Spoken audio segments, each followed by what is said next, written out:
to Talking Fitchburg. Today we have very quick headlines for you. I'm Andrew Banlett, and today we're going to be revisiting our council recap, as well as talking to our assessing department on what a maintenance year means for here in the city of Fitchburg.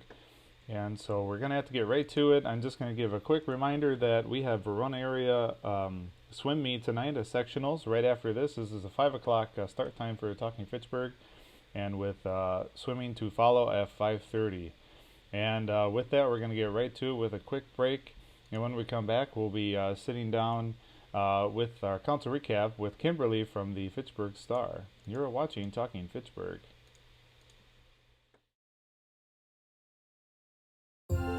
Find good stuff at Goodwill and bring good home. Opioid dependence can happen after just 5 days. Know the truth, spread the truth.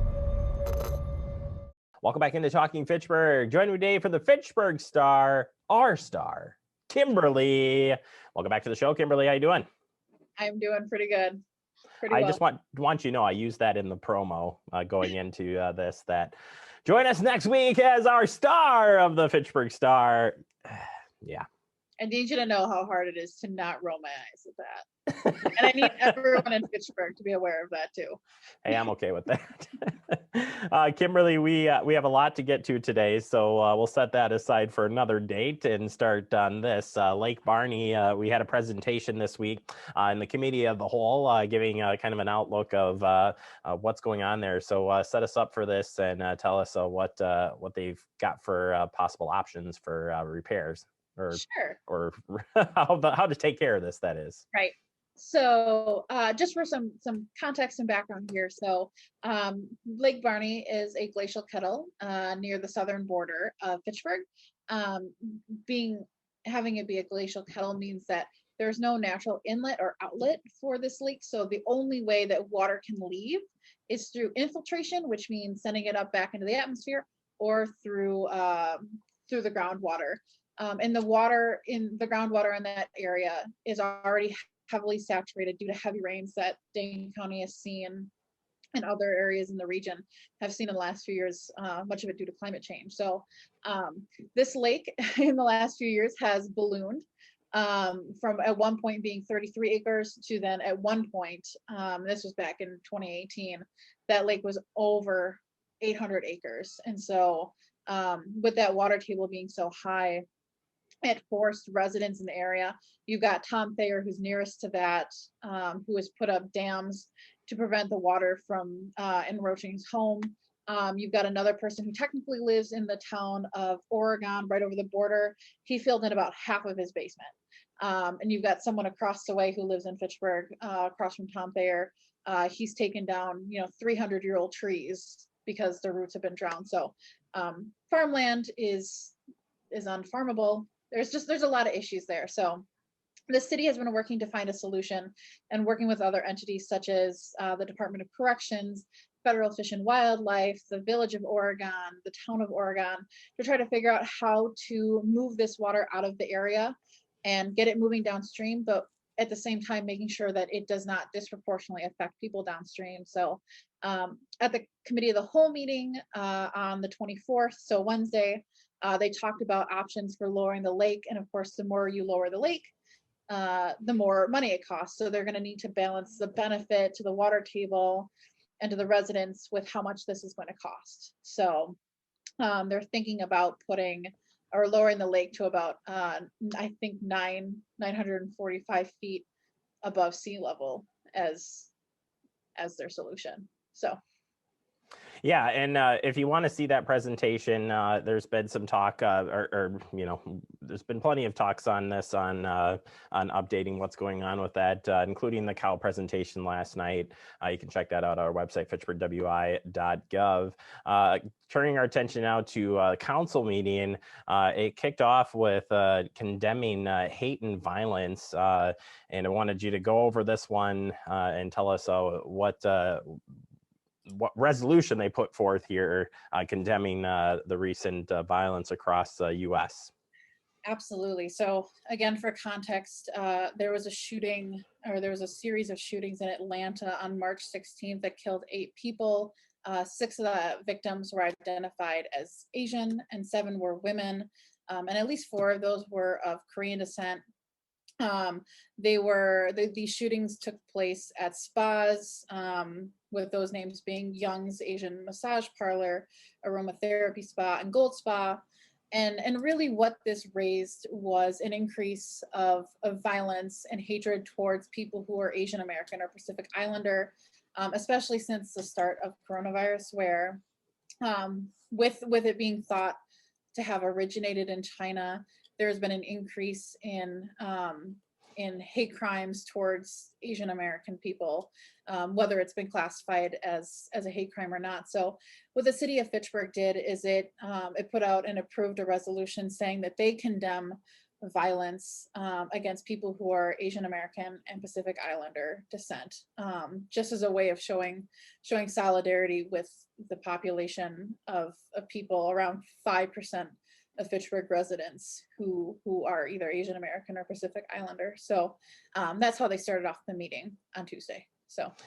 And Kimberly, for the new, because you cover different municipalities and stuff, condemning violence or doing something, taking these steps isn't a common thing. So to kind of put some context in that, from what you've seen, are other municipalities doing similar things, and then in your time as reporting on different municipalities, do you see a lot of condemning violence at this nature? I mean, this is definitely unprecedented at best, but from your view and what you've seen out there, how do we compare to other municipalities in that area?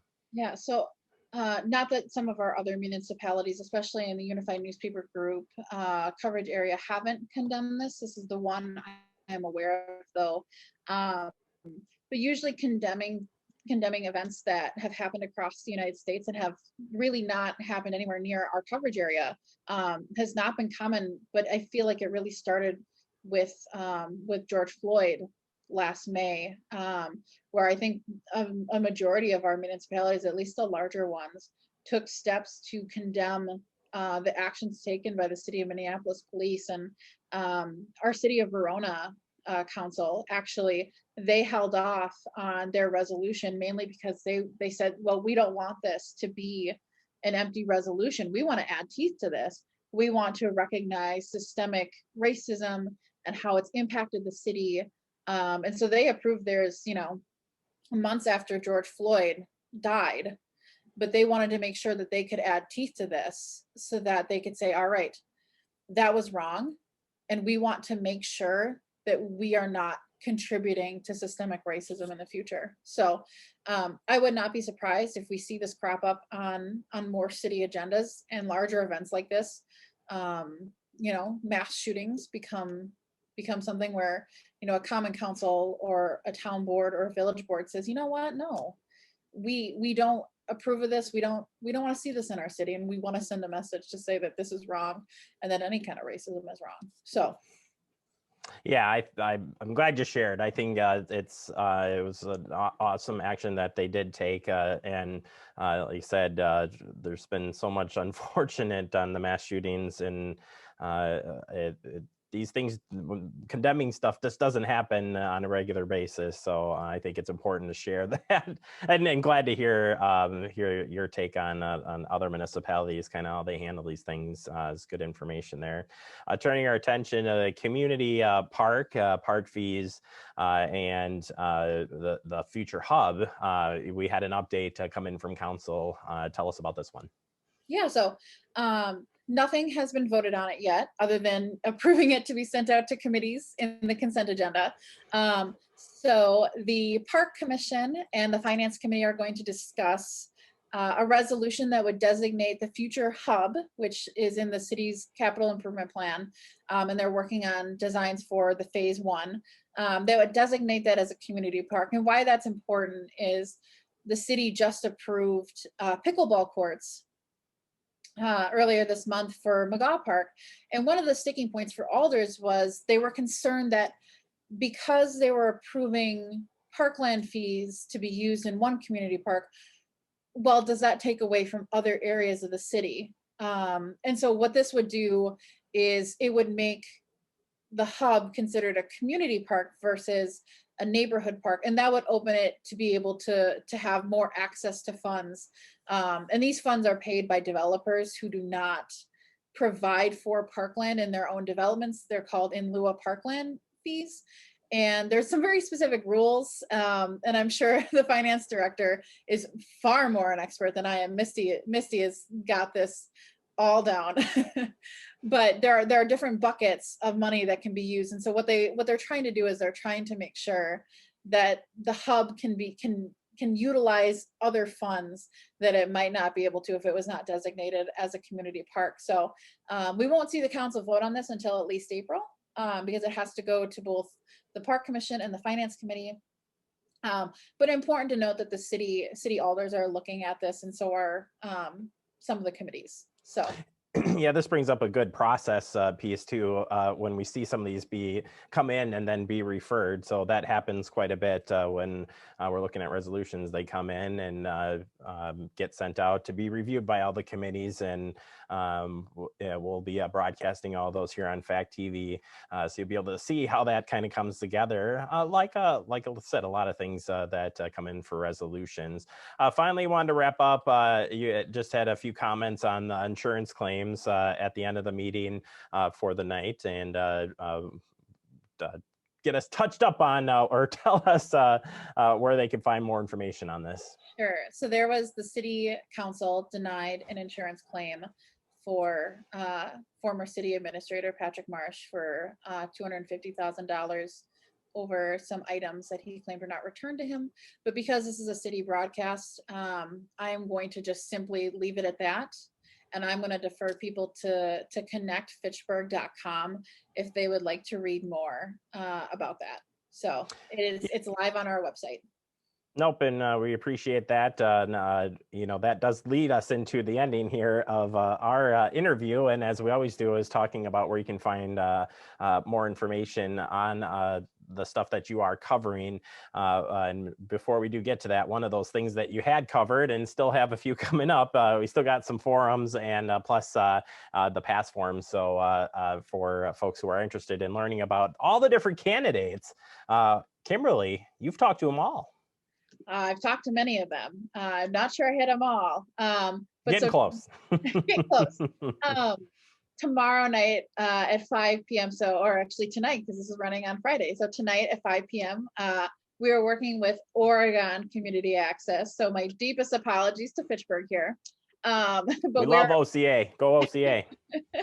But we're doing a candidate forum for all 4 candidates for the Oregon School District. So you've got Area 1 and then you've got Area 3. And even though Fitchburg isn't solely in both of those, anyone in Fitchburg can vote on any candidate for any area. So it's important that Fitchburg residents are informed on who their candidates are, because even though they're not living in the area that represents you, you can still vote on them. So we'll be doing that at 5 p.m. today, March 26th. And then we've got other forums that are available through Fact TV, live on demand. We did one with the Verona area school district candidates. And then we've got our District 1 and 2. So all you got to do is search and you'll find them. So it's a good way to stay informed and know where your future representatives stand on things, so you know who you want to vote for when you go to the ballot box, or you fill it out absentee. So no, I'm glad you had the opportunity to do those, and I think great information for residents to learn a bit more about the candidates. But I like local news, so I like that stuff, getting the information out and hearing from people. It's hard, you're like, well, you got the social media and everything, but it's always nice to hear from the candidates directly, and in a forum style too. So I think that's good, and you did a great job with them, and good luck coming up tonight for your next forum. Kimberly, as always, thank you so very much. If people want to learn more and that they haven't signed up yet for your newsletter, where can they do that? We have a newsletter, and you can sign up at connectfitchburg.com. We've got a newsletter that comes out every Thursday, and it will have news stories every Thursday. Just because the Fitchburg Star is a monthly publication does not mean we write once monthly. We are writing all the time, and updating everyone on city news, community news, all that good stuff. So you can go to connectfitchburg.com. It's good. I just read today, so it's a good information out there. So we're glad you're doing that. Kimberly, as always, thank you so much for your time, and we'll look forward to having you back here in a couple of weeks. All right, I look forward to it. All right, Kimberly from the Fitchburg Star. Again, check out the website and get signed up for that newsletter if you haven't already. Take a quick break. More to come. You're watching Talking Fitchburg.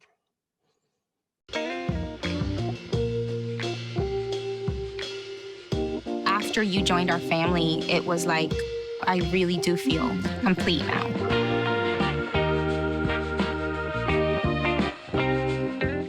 We're all just trying to keep things running for those who rely on us. Ready! That's why we don't have time to be sick with the flu. And especially this year, no one has time to get sick. Get a flu shot for yourself and those around you too.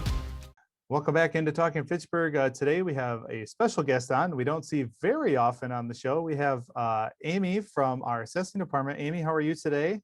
I'm great. How are you doing? I'm good. Amy's the head of the assessing department. And today we're going to talk about this year's a little different than normal years for assessing.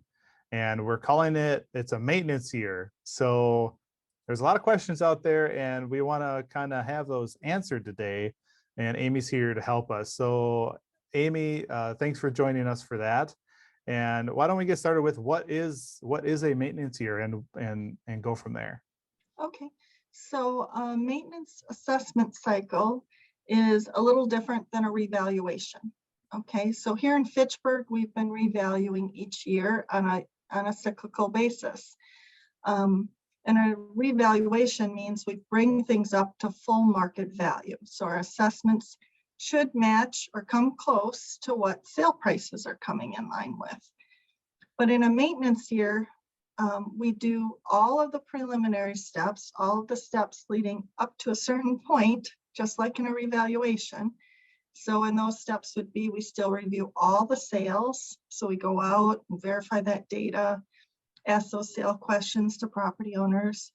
We still go out to all the building permits and gather and collect all of that data. You know, you added a deck, you added basement finish, we discover based on another neighbor or something that there's a bunch of sheds in a certain neighborhood. So then we'll go out, we'll add those sheds if we've missed those. So we still collect all of that data and add that into a record card. So all of those changes are still going to change those properties who have changes on them. It's going to change their assessed value, but it's going to use the value or the costs that we developed as of 1/1 of 2020, the last revaluation.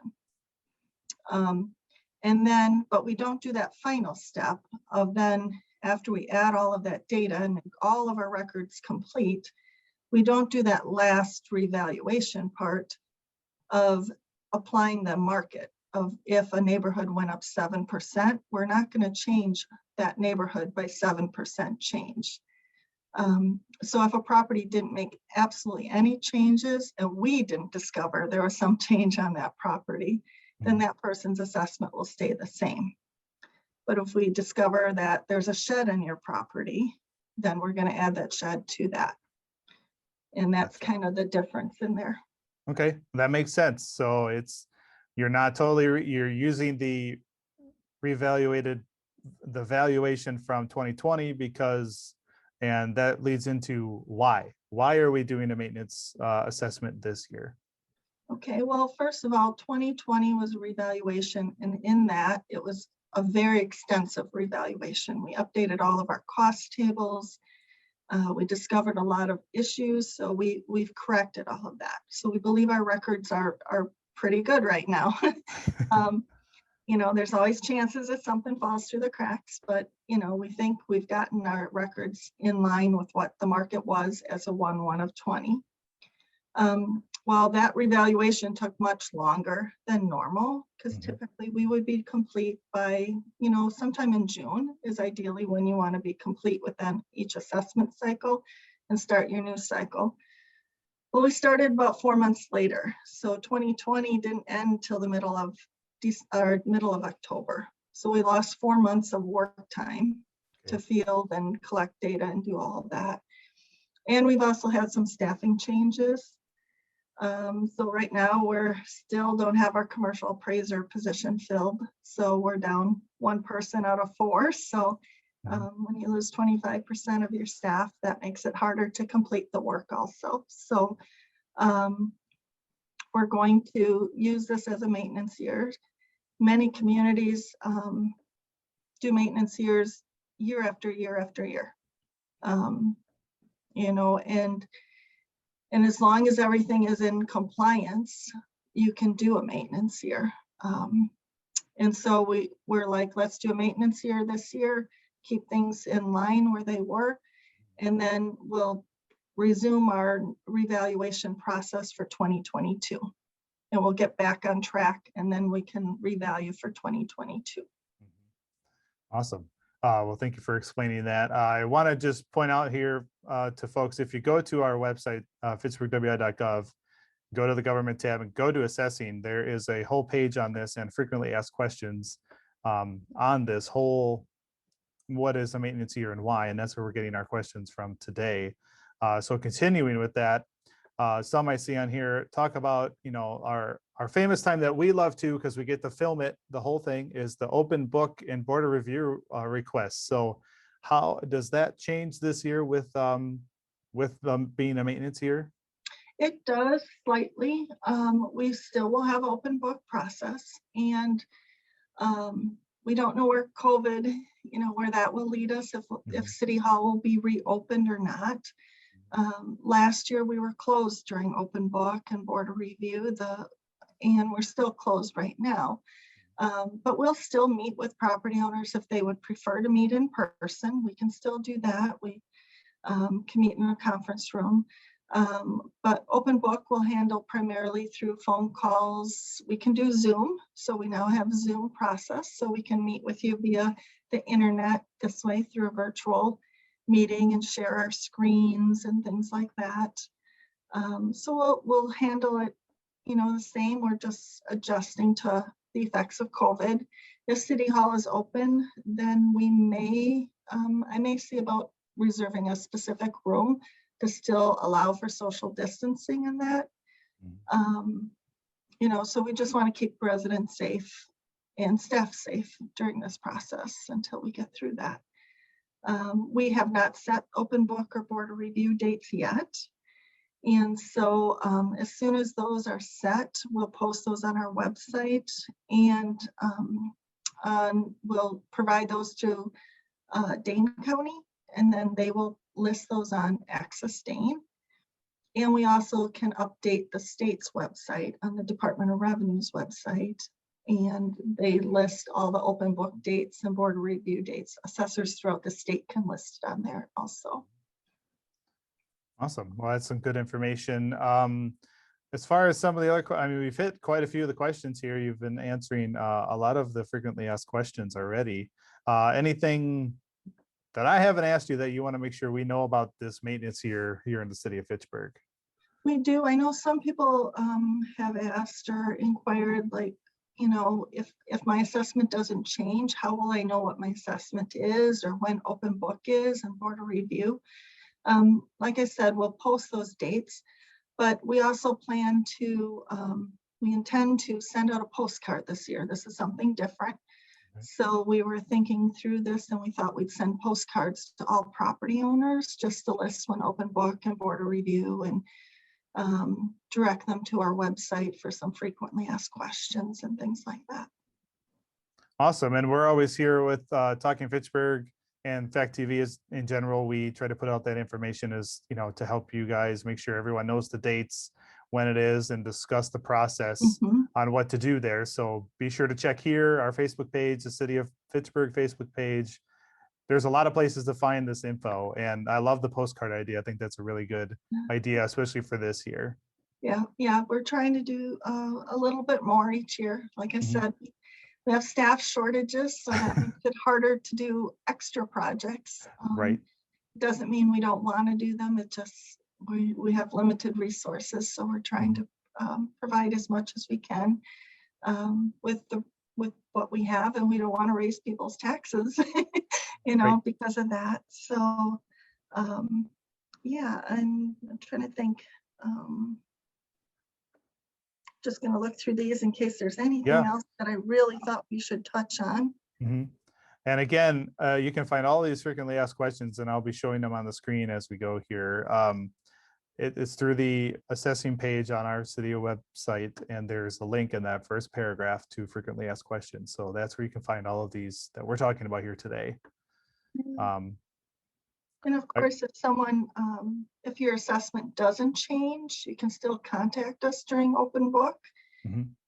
If something you didn't contact us last year, or if you think it still isn't accurate compared to last year and you just didn't call us, you can contact us even if you don't get an assessment change. Everyone always has that right to appeal their assessment. Absolutely. Go ahead. No, I was just going to touch on, I know some people ask about, one question we ask is if assessments are not changing, does that mean property tax bills also will not change? But we set the assessed values, we don't set the taxes. So that, of course, is based on the budgets and all of the overlying taxation districts like the school district, the state, the county, things like that. So we don't control that. It doesn't mean it won't change. It just means if we don't discover any changes, then your assessment wouldn't change. And I did a rough estimate this morning, and I think between real estate and personal property, we have over 10,000 between parcels and business personal property, 10,000 accounts or parcel numbers. And I think we're just over 2,000 that will get assessment changes still because of all the growth that we have and the discovery. And we still have to review all the egg parcels no matter what we do each year. So all of those and all the business personal property, we still have to review. So right there, you're at 600 or 1,600 parcels roughly that just in standard maintenance workload will more than likely get an assessment change notice. All right. Well, thank you, Amy, for all the information today. And hopefully that helps some folks out there. And again, please visit our website or just, call down. So what would be a good number for our residents to call to get a hold of you with any questions? Yeah, I would always recommend you try our main number, which is 270-4235. That number will bounce off to any one of the staff that is here. So, that's always the best number to reach out to. And all of our email addresses are on the city's website also. And it's pretty generic, first name dot last name at cityofFitchburgwi.gov. So. Sounds good. Well, thank you again, Amy, and I appreciate your time today. And hopefully everyone has their questions answered. And we'll talk to you probably when we get closer to open book and getting all those dates out there once those are settled. Awesome. Thank you. All right. Thank you, Amy. And we're gonna take a quick break. When we come back, we'll have more on Talking Fitchburg.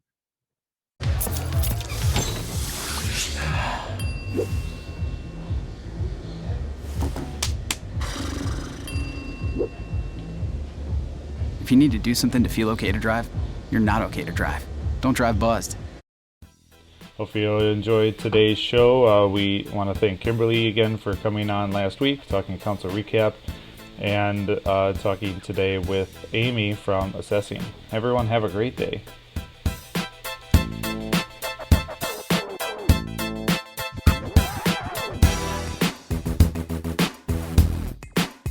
Thank you.